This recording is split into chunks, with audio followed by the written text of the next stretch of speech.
Welcome to our channel. Today we how to transfer Spark data frames to Redshift with IAM roles, detailed guide step by step clearly. To transfer Spark data frames to Redshift using IAM roles, you'll need to follow a series of steps carefully. First, ensure your AWS environment is correctly set up with both Spark and Redshift. Install the necessary dependencies for this process. These include the Amazon Redshift JDBC driver and the Spark Redshift connector.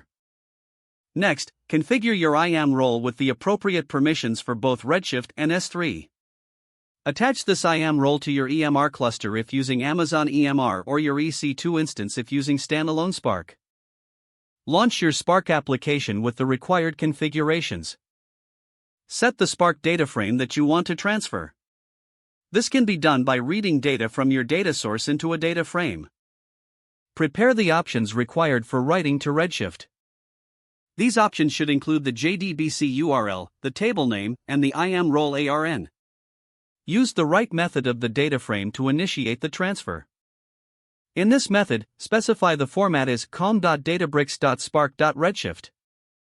Provide the relevant options including the Redshift URL, table name, and IAM role.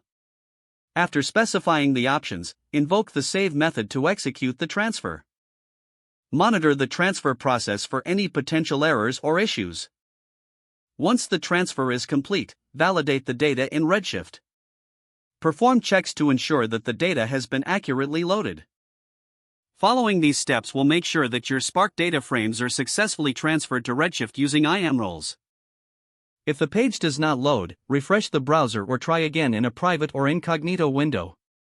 Make sure you are using the correct email address, then retype it carefully to avoid small typos. If your password is not accepted, use the reset option and create a new strong password you can remember. Check your spam folder for verification or security emails, then complete any requested confirmation steps.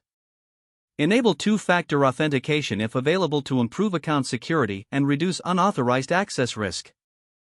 After signing in, review your profile details so your contact information and if you see an error message, note it down and try again after restarting your device and internet connection. Log out when you finish, especially on shared devices, to keep your account and payment information secure. If the page does not load, refresh the browser or try again in a private or incognito window. Don't forget to like this video and subscribe to our channel for more step-by-step tech guides.